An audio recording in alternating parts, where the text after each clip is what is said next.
Shalom, shalom, set apart men. Welcome back to the channel, man, where we teach men how to walk set apart, how to be more obedient to the will of the Most High, and how to navigate this world according to righteousness. You know, man, today's video is a hard one. And, you know, I don't do a lot of inserting clips into my videos for specific reasons. But, man, I'm going to put this clip in here. And I want to talk to men about the importance of starting over after you have dealt with this, because, man, a lot of women, man, their apology, their I'm sorry does not equal repentance. Repentance meaning turning from your former actions and walking in a different direction, doing a 180 for righteousness' sake. And, you know, man, there are a lot of men that are truly going to relate to this. And I hope this clip gives you, and I hope this video in itself, man, gives you a sense of clarity, a sense of understanding, and a way to go about navigating this very challenging obstacle that you never thought you would have to go through as a man. But before I get into it, man, I need brothers out here to truly do me a solid, man. Do me a favor and hit that like button, because today is one of them ones. Today is one of them ones that's going to help a lot of men out, because, man, by hitting that like button, helping this video, getting out in the algorithm, man, you could end up stopping a man from crashing out, from wrecking his life, end up getting a criminal record over this foolishness, or you could stop a man from committing suicide because of the pain that he feels in his heart. So I need you to do me a solid, man, and hit that like button. You know, secondly, man, subscribe to the channel. Go ahead and subscribe, man. You know, that way you're not missing out when I drop new content. You're getting notified, man. Set your notifications to all notifications. And then thirdly, you know, answer this question down in the comments. Man, what is one thing in a relationship between a man and a woman that will cause a man to crash out or lose his mind the most? Drop that down in the comments, man. Let's start that conversation. But without further ado, man, roll that footage. And warning, man, this one might hit home for some brothers out there, but, man, stick around to the end. Roll that footage. I'm going to tell y'all a story time about how my ex-husband caught me cheating. All right, so when I was like, I probably was like 33. Yeah, I was like 33, 34. This little YN, he was like, message me on Facebook and Instagram. I would never like write him back. So one day I'm just bored. He ended up writing me, so I ended up like writing him back. So when I write him back, he like talking to me, telling me how much like he been want to talk to me. He want to take me out, blah, blah, blah, blah, blah. Okay, so I started talking to him or whatever. He cute, like he was cute. So we started talking. So his husband, he used to coach football, so little league football. That's another story time. So he would be at little league football practice until like 7 or 8 at night. Like, I would come home, I would order my kids a pizza, and I would leave, and I would go be with the YN like all the way until he came home from little league football practice or whatever. So like, I had just changed up my whole like routine. Like, I usually would get off, go home, take a bath, cook for my kids, and like be at home until he come home. But I switched all up. I started like going out, meeting him, hanging out with him, whatever. So my ex-husband got suspicious, and he started like digging for shit, like digging. What happened was, he ended up putting a tape recorder in my car under my seat. I always talk to everybody through my car radio. That specific day, I did not talk to him through my car radio. I talked to him on my phone, and I don't know what made me talk to him on my phone, but I just talked to him on my phone. But me and my homegirl was talking on the phone, and I talked to her through the car radio, and she was like, oh, you talked to such and such? And I was like, girl, like, he ain't on shit, he ain't about shit, like, I'm not finna play with him, whatever. So I'm sitting at the table eating my food, and he come home, and he slammed the recorder down on the table. He like, what the fuck is this? I'm looking at him like, I don't know, what the fuck is that?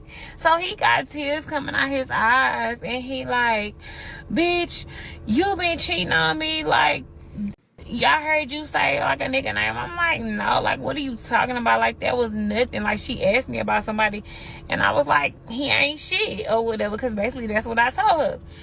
So he really ain't had nothing on me then or whatever, but he thought he did. So anyway, time went on. I'm still messing with him. I'm still going over his house, staying over his house damn near all day until it's time for me to go home. Okay, so where was I? Okay, so I ended up going to a Rick Ross concert, and I was all dressed up, and like me and the little YN, we had met because he wanted to see me like before I went to the concert with my friends. So we went or whatever. He got in the car. He was like, oh, you looking good, whatever. He was like, let's take a picture. So I was like, okay. So he took the picture on his phone. So he took like 3 pictures. It was like me and him like next to each other. Then he took a picture like of him kissing me, and then it was another picture like of his arm around me or whatever. So I was like, oh, these pictures cute. Send them to me. So he sent them to my phone, but of course I wasn't going to keep them in my phone because I'm like, what if he go through my phone? So I ended up sending the pictures to my email. So I sent the pictures to my email or whatever. This is like a week later. I'm in the bed asleep, and you know I'm cheating, so I'm already like kind of on ease. Every time he walk in, I'm kind of like jumping, like I got my phone on do not disturb. I got my phone like kind of tucked under my pillow because you know I'm doing shit I ain't got no business doing, right? So he ended up coming in the room. I'm asleep. He ended up coming in the room. He like, bitch, I'm a fucking you. And I was set up in the bed. I'm like, fuck. I'm like, what?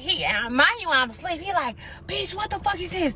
What the fuck is this? He got the phone in my face.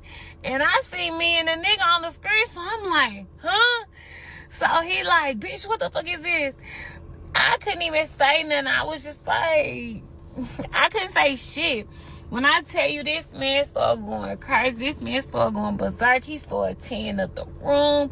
He started saying all this stuff he was gonna do to me, and I'm just like, bitch, you caught red-handed. Like, what the fuck can you say? Mind you, it's like 11 o'clock at night at this time when he finds it. This man had cracked the code to my email. So I'm just sitting in the bed. I'm like, I'm sorry. Like, I apologize. So I'm in the bed. I'm telling you, this shit went on for hours. It got to be like 4 o'clock in the morning. This man was still crying, like going off on me, just doing the most. At this point, I'm like, just beat my ass, because I'm sleepy and I want to go to sleep.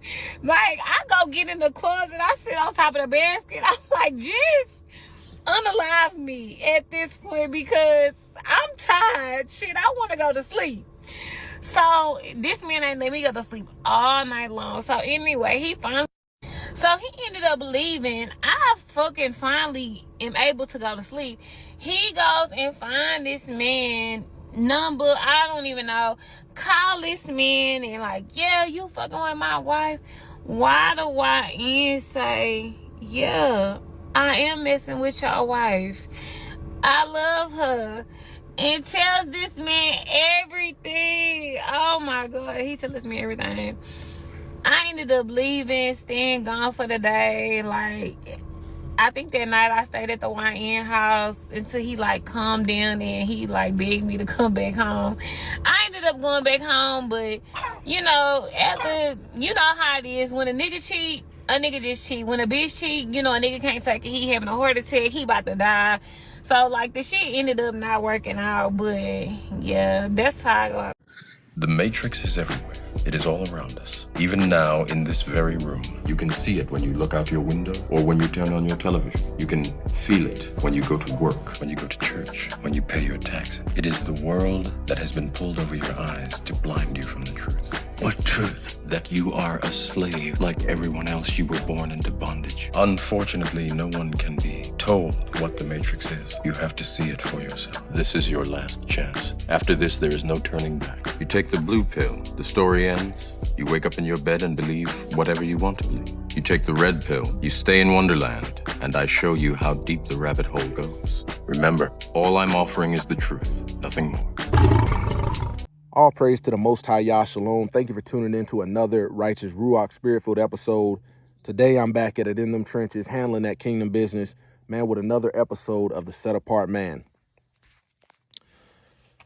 You know, man, if you've had to experience this or an experience, a similar situation in marriage as a man, drop a comment down below, letting the brothers know, man, that there is life after you have, experienced what feels like the death of your heart.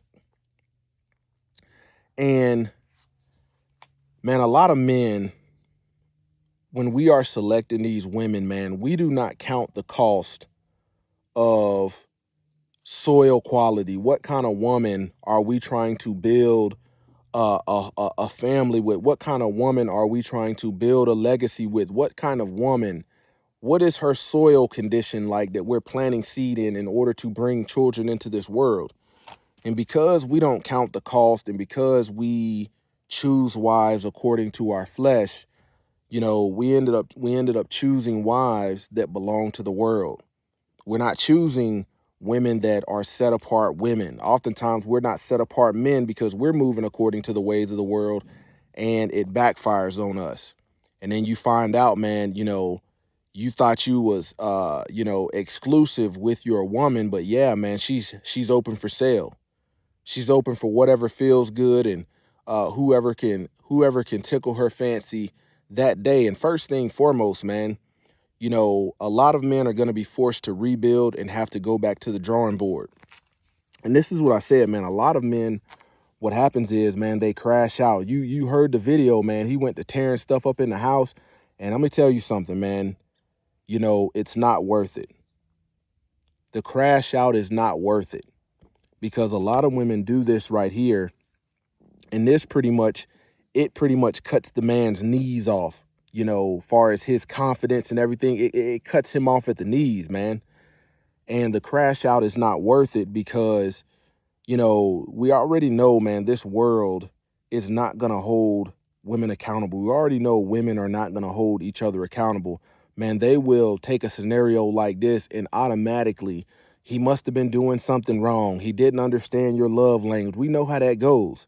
But if it was on us, it would have been, oh, it's your absolute fault for tearing the family apart.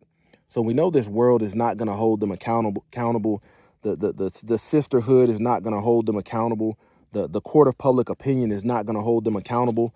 I want you to understand, man, but their accountability comes in the spiritual realm. And this is where, as a man, you don't need to crash out. It's not worth losing your life over. There is life after this. When you think about biblical adultery, the words cheating and infidelity are not even in the Bible. But when you think about adultery, and that's outlined in the Torah, man, adultery is defined by the status of a woman. You see what I'm saying? A woman who is married and belongs, when the Bible talks about a man taking a wife, man, he's taking a possession. He has rule over her. He has authority to her.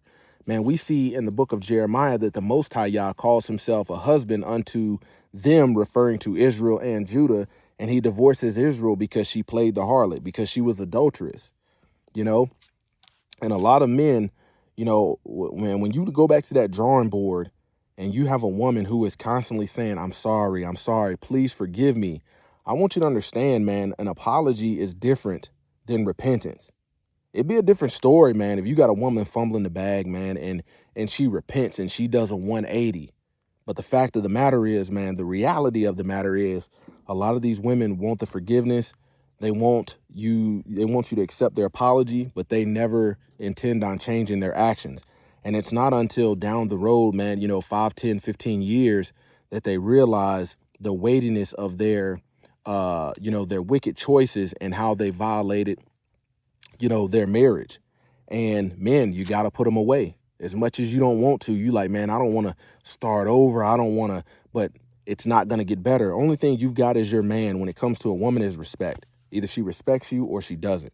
And if she doesn't respect you, it's just going to go downhill from there, and this is the kind of woman I just want to break down, man. This is the kind of woman that, she will try to smooth things over for a little bit, but she's going to continue doing it. You got to hear, man, when it was going down and she was caught red-handed, man, she said she went back and laid up with the other dude. Listen to this. I'm telling you, as painful as it sounds, this is how it goes down. She went back and laid up with the other dude. She already knew her husband was on to her, and she didn't even rectify the situation. She doubled down and kept going in. And I'm gonna be honest, man, you have to let her think that she is winning, man. While you remove yourself and rebuild. I know it's the mother of your children. You know, y'all got all this stuff, but it ain't worth it, man. Your respect, rather than keeping this nice house, these nice car, all of this stuff, yeah, your respect is far more valuable. And man, you have to put a high price on your respect. You know, a lot of men, when it comes to their respect, they don't value it enough.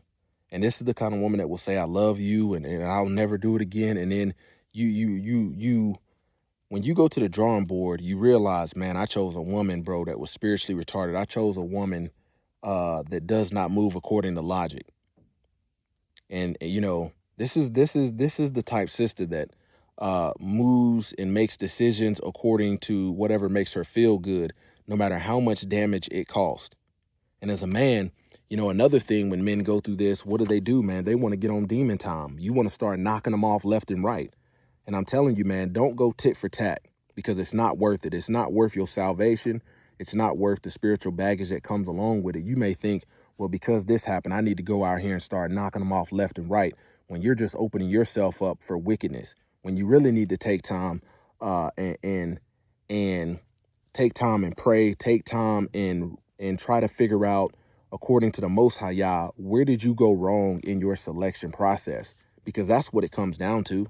You went wrong somewhere in your selection process, and it's time to go back to the drawing board. It's time to go back and retune, recalibrate, you know, get some increased wisdom, divine wisdom from the Most High. So when you are ready to embark on this journey again, man, you have complete understanding of what you need to be looking for as far as spiritually. The word says test the spirit. It don't say test the flesh, but you think about it, as men, that's one of the things that we do. We test the flesh and never test the spirit. And then the spirit that's actually inside of that flesh rears its ugly head, and we're not happy with it. We're caught off guard. It blindsides us. This is a blind side for most men. And man, I don't know what it is with this generation, you know, like her, to get out there and just get on the internet and just tell the whole world how adulterous she is. This is crazy. You can't make this stuff up. But you got to count the cost, man, because when you look at it, I want you to think, man, it comes down to, imagine you're trying to build a house, and you know you should be using 2x4s, 2x6s. You should be using pressure treated lumber. But you go get this stuff, this twigs and stuff, and you expect this 2-story house to stand on a weak foundation, on weak framing. It ain't gonna hold. And the weakest link is the doggone woman you selected as a wife. Point blank, period. That's the weakest point structurally, is the woman you chose. And because of that, man, it's got to fall down. It's got to be torn down. You have to rebuild, you know. And that relationship, as far as parenting later on, man, you know, if it's in the family court, there's a high probability you won't have custody of them children, but you got to rebuild elsewhere and rebuild according to wisdom. You know, this kind of stuff right here is how a lot of men come into truth and then start to learn, you know, what about biblical marriage is, you know, biblical marriage according to the Most High Yah's will, according to Torah. This is the point where a lot of men are forced, because until something brings them to their knees, they're never really focused on Yah. And this scenario, for some reason, man, is like rock bottom for men, and it turns a lot of men to truth. And even on that journey, man, you got to make sure even that you've got all that pain out your heart, because you have to rebuild, you know, rebuild according to righteousness, rebuild according to coming from a healed place. And if you're trying to rebuild with wood and lumber that's fractured, meaning your heart, it's not stable, it's not structured, man, you're not going to build anything good anymore. Man, you're not going to build anything good for the long haul.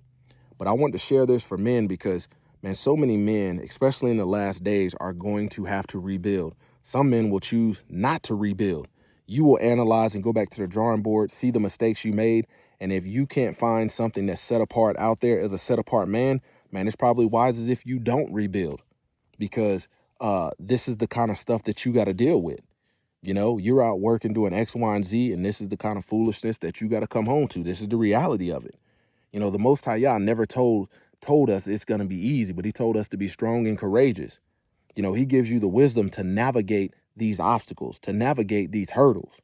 But man, you got to be walking in truth. You got to be walking in his wisdom in order to navigate it. And I want to tell you today, man, it's not worth crashing out. It's not worth committing suicide. It's not worth going to jail over. Hey, you're going to have to exit in silence and go rebuild. Go to the drawing board. Don't try to, 9 times out of 10, most men aren't able to rebuild with a woman that has that kind of mindset, that's got the nerve to get out there and just tell the whole world what she did and don't think nothing wrong with it.